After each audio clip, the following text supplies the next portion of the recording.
Përshëndetje të nderuar shikues dhe mirë se vini në edicionin e lajmeve këtu në Blu Televizion, ku do të ndjekim së bashku zhvillimet më të fundit nga vendi, rajoni dhe bota. Nisi me aktualitet.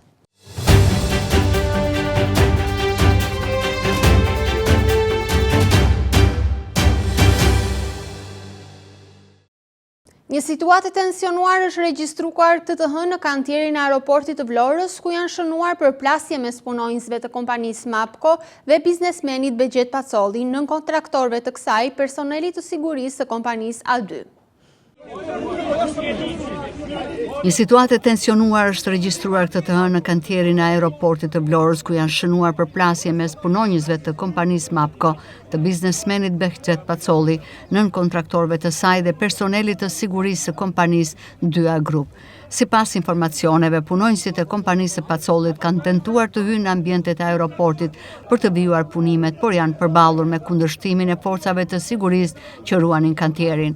Situata ka shkaktuar tensione dhe debate mes palëve, ndërsa përfaqësuesit e MAPCO-s kanë kërkuar të futen në brendësi të kantierit, duke argumentuar se po zbatojnë vendimin e gjykatës së lartë. Përplasjet nisën fillimisht në hyrje të kantierit mes punonjësve të sigurisë dhe përfaqësuesve të MAPCO-s, ndërsa më pas tensionet vijuan edhe në brendësi pranë zyrave të aeroportit.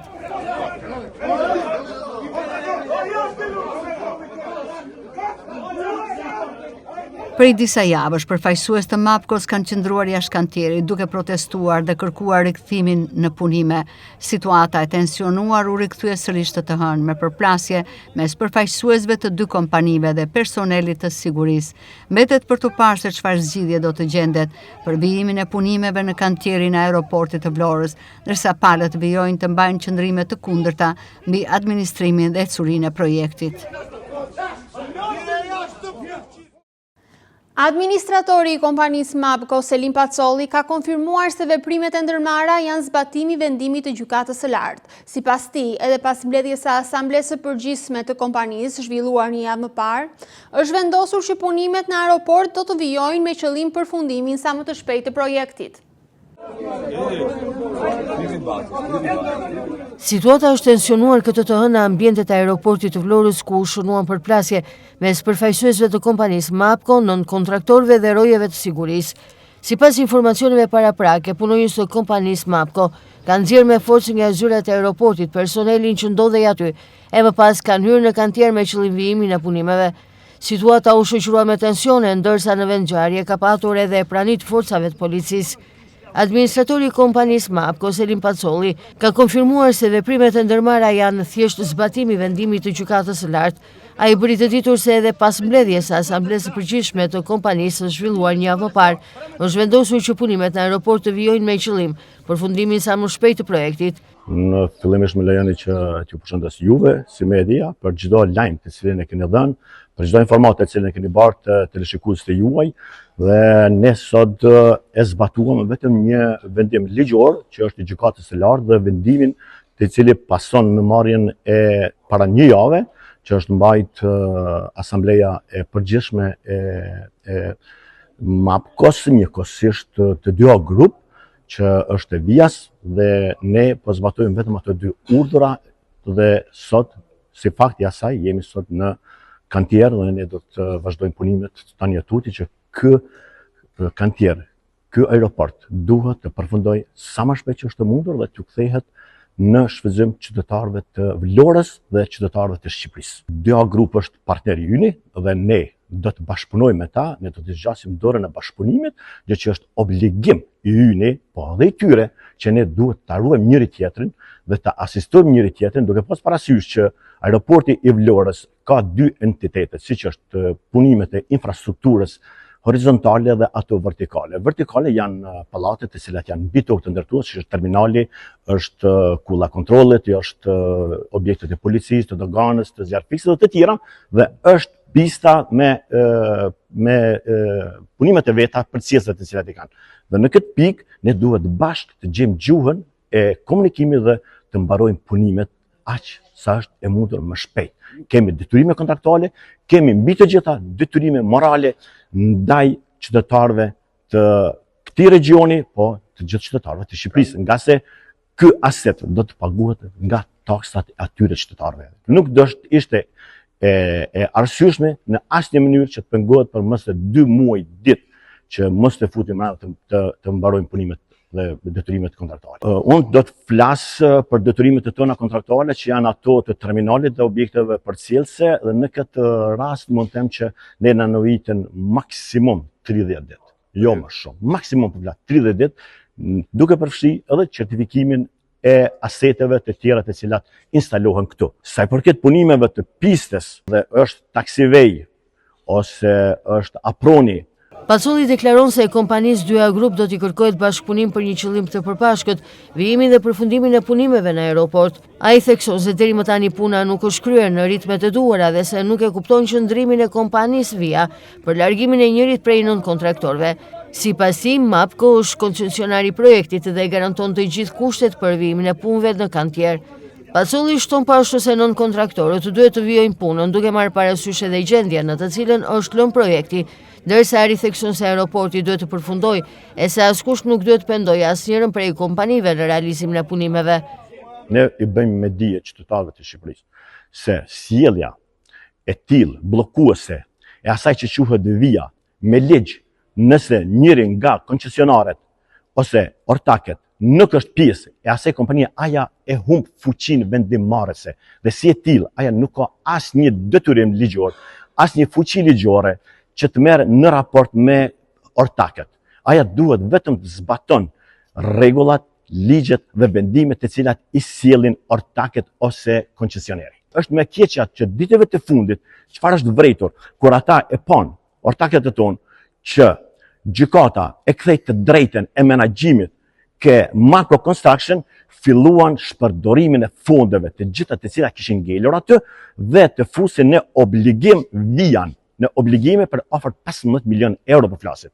15 milion euro, nuk është 1,5 milion. Është keqpërdorim klasik që ne e kemi ankimu automatikisht pranë organeve të drejtësisë në Tiranë, vendimet e tilla abuzuese dhe pretendimet e tilla që duhet Via të futet në obligime. Ne e bëjmë inspektimin, mos them general, mirë po aja çka është vizuele, shihet që nuk ka ndonjë dallim, spaku ato që mund ta vrinë, po bëjmë auditimin secili vetë nga nën-kontraktorët që kemi, shikojnë asetet e veta, shikojnë mekanizmin e vet që kanë këtu, shikojnë punimet e veta, inxhinieria bën të vetën dhe po shohim çfarë kemi lënë e çfarë po gjejmë.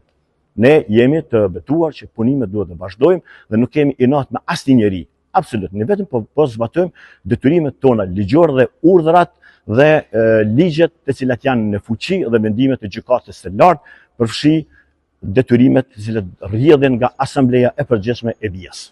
Situata në aeroportin e Vlorës u tensionua sërish këtë tonë, teksa përfaqësuesit e MAPCO-s u rikthyen në kantier për të vijuar punimet, duke argumentuar se po zbatojnë vendimin e gjykatës së lartë. Gjatë hyrjes në kantier pati përplasje me personelin e sigurisë, ndërsa në zonë dolyen edhe forcat e policisë për të menaxhuar situatën. Temperaturat e larta të kësaj fundjave kanë sjellë një fluks të lartë pushuesish në jug të vendit, duke populluar plazhin e Borshit. Vetëm gjatë dielës, qindra qytetarë dhe turistë vendas dhe të huaj kanë zgjedhur Borshin, çka tregon se sezoni turistik ka nisur me intensitet të lartë. Temperaturat e larta që kaluan 35 gradë Celsius këtë fundjavë sollën fluks të lartë pushuesish në jug të vendit, duke mbushur plazhin e Borshit e duke rënduar qarkullimin në dalje të Vlorës gjatë mbrëmjes së të dielës. Vetëm gjatë dielës që lan pas, qindra qytetarë dhe turistë vendas të huaj zgjodhen plazhin e Borshit për të kaluar ditën pranë detit, ndërsa siç duket edhe nga pamjet, Bregdeti ishte i tej mbushur me pushues, të cilët shijuan ujërat e kristal, hapësirat e gjelpra dhe shërbimet me çmime të përballueshme. I konsideruar si një nga plazhet më të preferuar familjare në jug të Shqipërisë, Borshi vijon të tërheqë çdo ditë qindra vizitorë, ndërsa sezoni turistik duket se ka nisur me intensitet të lartë. Ndërkohë mbrëmja e të dielës ishte e shoqëruar me trafik të rënduar në bypassin e Vlorës, si pasojë e largimit masiv të pushuesve që zgjodhen pikërisht qytetin dhe Bregdetin e Jugut për fundjavën. Qindra automjete të nisura drejt kthimit, duke krijuar radhë të gjata në dalje të qytetit. Sipas pamjeve në teren, kolona e automjeteve u shtri për disa kilometra nga zona e Pusit të Mezinit deri në rreth rrotullimin e daljes drejt autostradës. Fluksi i lartë i vizitorëve gjatë fundjavës dhe temperaturat përvoluese sollën një ngarkesë të shtuar në një prej akseve kryesore hyrëse dhe dalëse të Vlorës, duke e kthyer mbrëmjen e të dielës në një tjetër test për qarkullimin rrugor në kulmin e sezonit veror.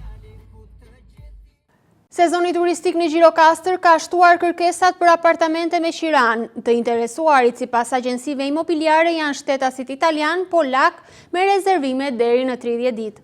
Akomodimi i turistëve në pjesën e poshtme të qytetit duket se po kthehet në një konkurrencë me bujtinat që operojnë pranë zonës muzeale, ku çmimet janë më të larta. Sezoni turistik në Gjirokastër ka shënuar rritje të kërkesave për apartamente me qira, kryesisht në zonën e poshtme të qytetit. Më të interesuarit sipas agjensive imobiliare janë shtetasit italian dhe polak, ku rezervimet variojnë nga 15 deri në 30 ditë. Aktualisht qiraja e një apartamenti 2+1 në këtë periudhë është rreth 30.000 lekë të reja në muaj, ndërsa ato auditore variojnë nga 30 deri në 50 euro, kjo në varësi të hapësirës dhe pozicionit.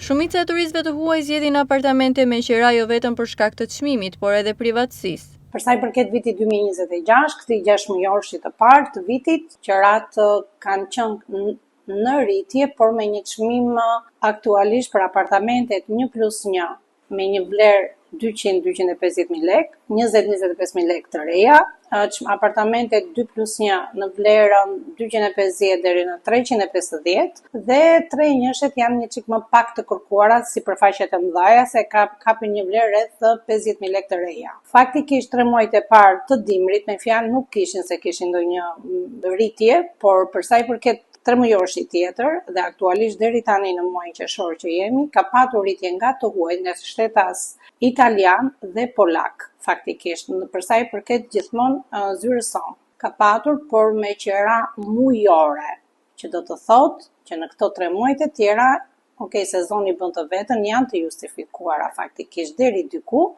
por çmimet janë çuar pak, themi të drejtën. Në këtë 3 muajorsh kanë shkuar apartamentet 1+1 në vlerën 30.000 lekë të reja deri në 35.000 lekë, 2 njëshet kapin vlerën 35.000 lekë deri në 450.000 lekë dhe 3 njëshet sërish kanë ngelur prapë të pakërkuara, themi të drejtën.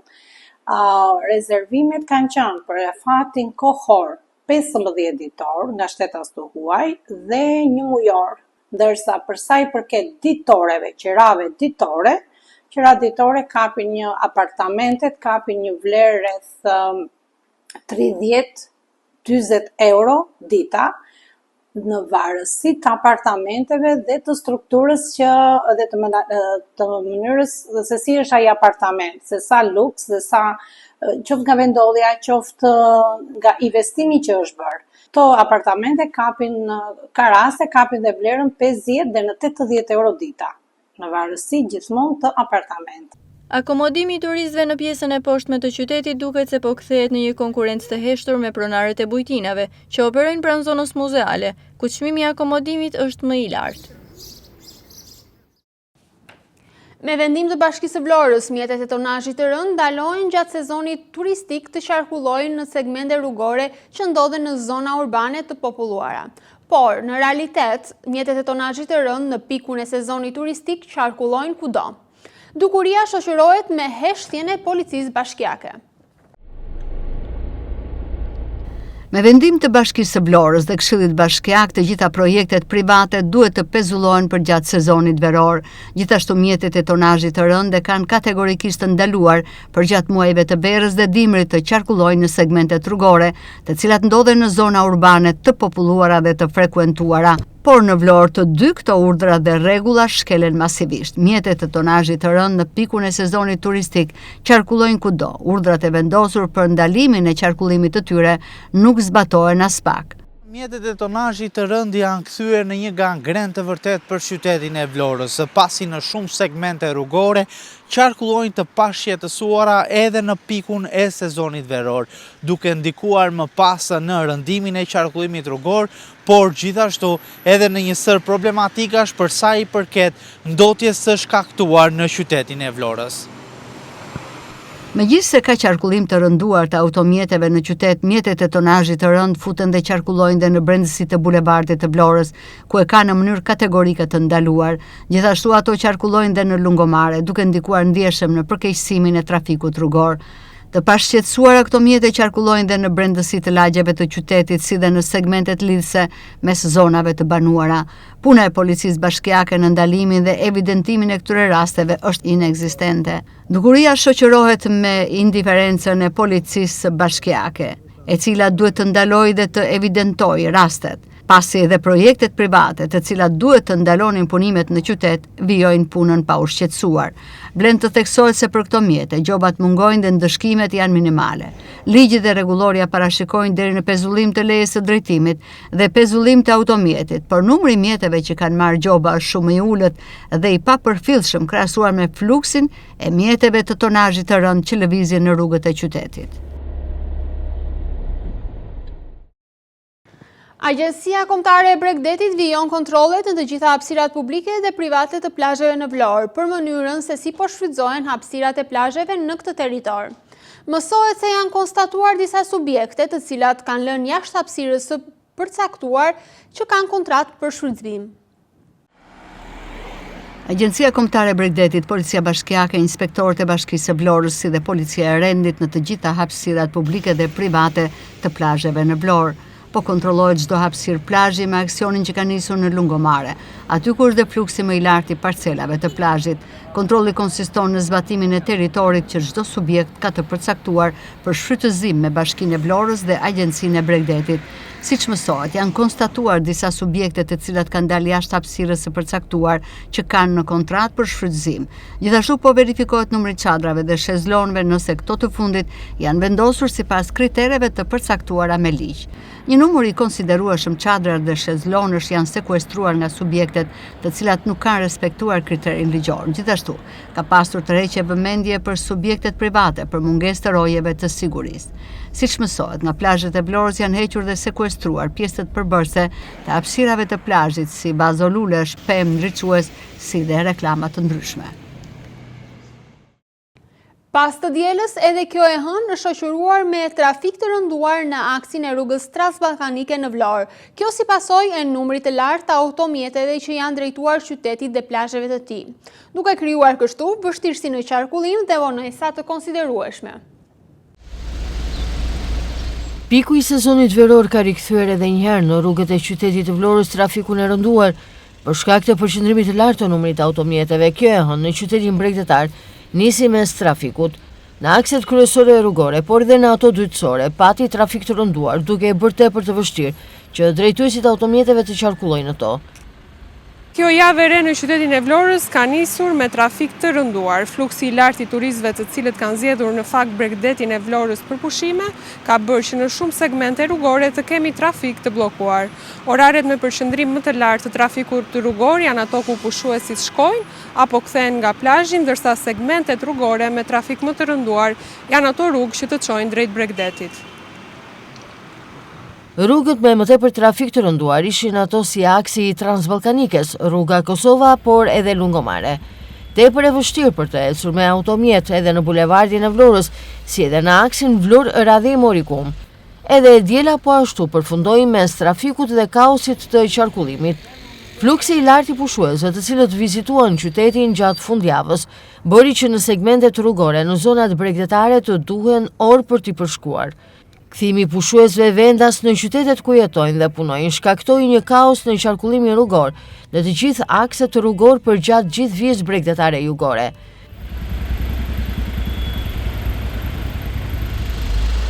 Në shtimin e trafikut në qytet ndikuan negativisht edhe punimet që po kryen në qytet në sezonin veror, riasfaltimi i rrugës Kosova në të cilin po punohet në pikun e sezonit veror dhe të trafikut.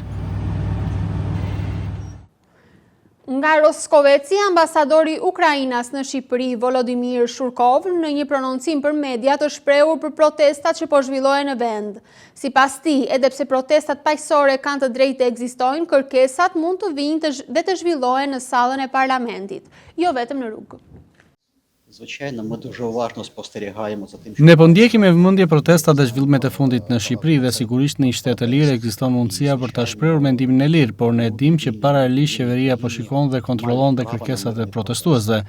Kështu shprehur nga Roskoveci, ambasadori i Ukrainës në Shqipëri, Volodimir Shkurov, në një prononcim për mediat, duke qenë se ne jemi një shtet aktualisht në luftë, ndoshta më shumë se kushdo tjetër, kemi të drejtë të themi se protestat paqësorë kanë të drejtë të ekzistojnë, por nga ana tjetër kërkesat mund të vinë të zhvillohen edhe në sallën e parlamentit, jo vetëm në rrugë, ka thënë ambasadori.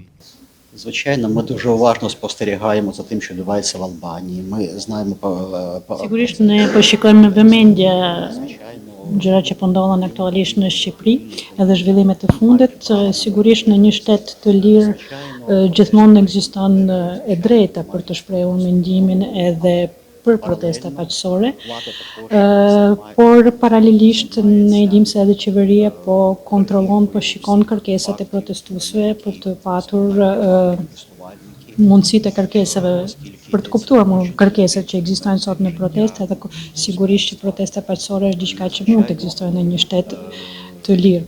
Duke u nisur nga fakti se Ukraina është aktualisht në luftë, ne më mirë se ndoshta dikush tjetër mund të themi që protestat paqësore kanë të drejtë të ekzistojnë, por nga ana tjetër edhe shprehja e dëshirave përveç protestave mund të jetë zhvilluar edhe edhe në sallat e parlamentit. Domethënë kërkesat mund të vinë edhe diskutohen jo vetëm në rrugë, por edhe brenda.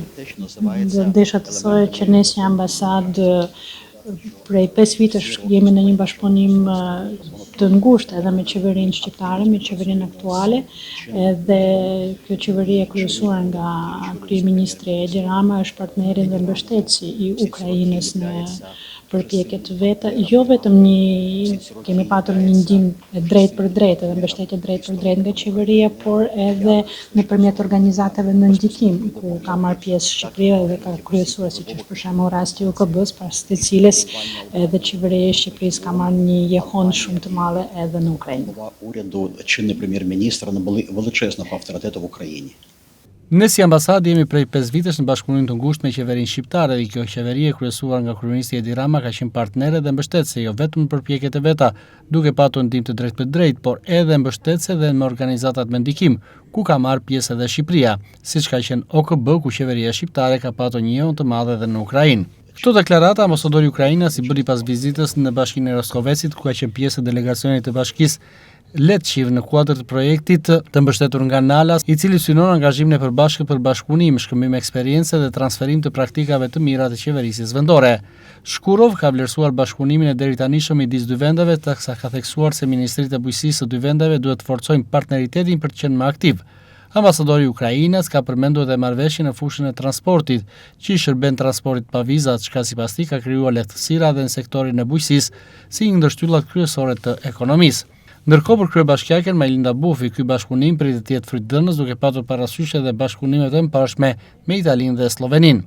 Ne sot jemi në një takim shumë të bukur, do thosha me prezencën e ambasadorit të Ukrainës në Shqipëri, sipas ftesës tonë në Roskovec, me kryetarin e Bashkisë Letishev nga Ukraina përmes një mbështetje të një projekti rrugët e partneriteteve që na ka mundësuar Shoqata e Bashkive të Shqipërisë dhe Nalas. Kjo vizitë ka në fokus shkëmbimin e eksperiencave më të mira ndërmjet Bashkisë Roskovecit dhe Bashkisë Letishev, mundësive të bashkëpunimit dhe pse jo praktikave më të mira që ne kemi si komunitete Roskovecit dhe komuniteti Ukrainas në Letishev. Unë jam shumë e bindur që delegacioni i Ukrainës do të marrë më të mirat nga Bashkia e Roskovecit, ato për cilat ne krenojmë në fakt, që kanë të bëjnë me përmirësimin e shërbimeve ndaj qytetarëve, kanë të bëjnë me rritjen e buxhetit nga të ardhurat tona, me transparencën, me llogaridhënien, me bashkëpunimin me qytetarët dhe pse jo, të gjitha këto për të patur një komunitet më të qëndrueshëm në një jetë më të përmirësuar të tyre përmes gjithë asaj që Roskoveci ka dhënë.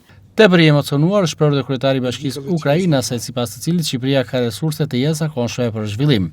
Wrażenia duże garne persh za все. Edhe përpara ne kemi ardhur këtu me makinë dhe kjo ishte mundësia për ne të shikojmë edhe Shqipërinë, domethënë të krijojmë atë përshtypjen e parë për popullin e Shqipërisë, për Shqipërinë, për natyrën, edhe përshtypja gjithë sigurisht ishte me zonën kryetare e Roskovecit, sepse aty e kuptuam gjithë qëllimin e vizitës, edhe mënyra e mikpritjes ishte aq e ngrohtë për zemër saqë domethënë aty jemi ndjer shumë mikpritës. Por përveç asaj gjës domethënë që ne dëshim të falenderojmë zonën kryetare, ajo çfarë ju keni përmendur tani se ju e keni tashmë eksperiencën me Sloveninë, me Italinë, edhe jemi vendi i tretë me të cilin ju mund ta ndani këtë eksperiencë. Edhe ndjehemi shumë krenar edhe privilegjuar për mundësinë e ndarjes së këtij eksperience, edhe do ndjekim hap pas hapi ato gjërat e udhëtimit që ju do na thoni edhe do bëni. Edhe ju jemi shumë mirënjohës, shpresojmë që është diçka që do arrijmë të bëjmë një bashkëpunim me fryqëm në këtë drejtim. Будемо працювати, опрацьовувати і будемо вчитися. Një 71 vjeçare ka humbur jetën teksa ka tentuar të kalojë rrugën në vendin e quajtur Çerm Proshk në Lushnjë. Viktima u përplas nga një motocikletë e drejtuar nga një 24 vjeçar, ndërsa nga goditja e fortë e moshuara ka gjetur vdekjen e menjëhershme. Aksident në Çerm të Divjakës përplaset për vdekje nga motocikleta këmbësorja. Një tjetër aksident me vdekje është regjistruar mëngjesin e kësaj të hëne në rrugët e qytetit të Lushnjës. Një 71 vjeçare ka humbur jetën teksa ka tentuar të kalojë rrugën nga njëra anë në tjetrën në vendin e quajtur Çerm Proshk. Aksidenti është regjistruar në rrugën nacionale Çerm Divjak, teksa 71 vjeçaria u përplas nga një motocikletë drejtuar nga shtetësi Leandro Gjillari, 24 vjeç. Goditja ka qenë e fortë dhe moshuara ka gjetur vdekjen e menjëhershme. Policia ka ndaluar drejtuesi i motocikletës ndërsa ka nisur dhe dokumentimin e ngjarjes për të saktësuar edhe shkaqet që kanë sjellë këtë aksident të rënd me pasojë vdekjen. Ndërkohë ky është aksidenti i dytë me vdekje në 2 ditë e fundit në qytetin e Lushnjës. 49 nga 96 rajonet e Francës janë në alarm të kuq nga vala e të nxehtit që ka përfshirë vendin, i cili po përgatitet për temperatura përvoluese në ditën e vijim. Alarmi portokalli nga vapa është vendosur në 10 rajone, teksa në total 63 milion njerëz janë të prekur në të gjithë vendin. 49 nga 96 rajonet e Francës janë në alarmin e kuq nga vala e të nxehtit që ka përfshirë vendin, i cili po përgatitet për temperatura përvoluese në ditën e vijim. Këtë të hënë termometri shënoi mbi 40 gradë Celsius në disa zona të Francës perëndimore, ndërsa në Bordeaux temperaturat mund të arrijnë deri në 43 gradë, e puhuar kjo edhe nga Meteo France. Një njoftim i Ministrisë së Arsimit tregoi se rreth 845 shkolla qëndruan të mbyllura gjatë ditës, ndërsa 1800 nxënës të tjerë u lejuan të përfundojnë mësimin më herët. Alarmi portokalli nga vapa u vendos për 10 rajone, teksa në total 63 milion njerëz janë të prekur në të gjithë vendin. Kushtet e rënduara atmosferike vijnë pas një fundjavë ku temperaturat prekën 40 gradë Celsius, duke sjellë ndalimin e konsumit të alkoolit gjatë festivalit vjetor Fête de la Musique. Një ngjarje kombëtare që mbledh turma të mëdha në rrugët e shumicës së qyteteve. Në rajonin jug perëndimor të Girondes, autoritetet lokale njoftuan të dielën se 3 persona të moshës 80 deri në 95 vjeç dëruan jetë pjesërisht për shkak të nxehtësisë ekstreme.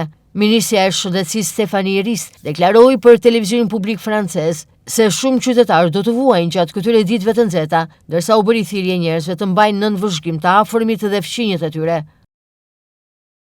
Të nderuar shikues, kjo ishte dhe gjithçka e përgatitur për edicionin informativ këtu në Blu Televizion. Për zhvillime të mëtejshme, ju lutem të na ndiqni në rrjetet tona sociale si dhe në faqen tonë zyrtare. Bashkë mirupafshim.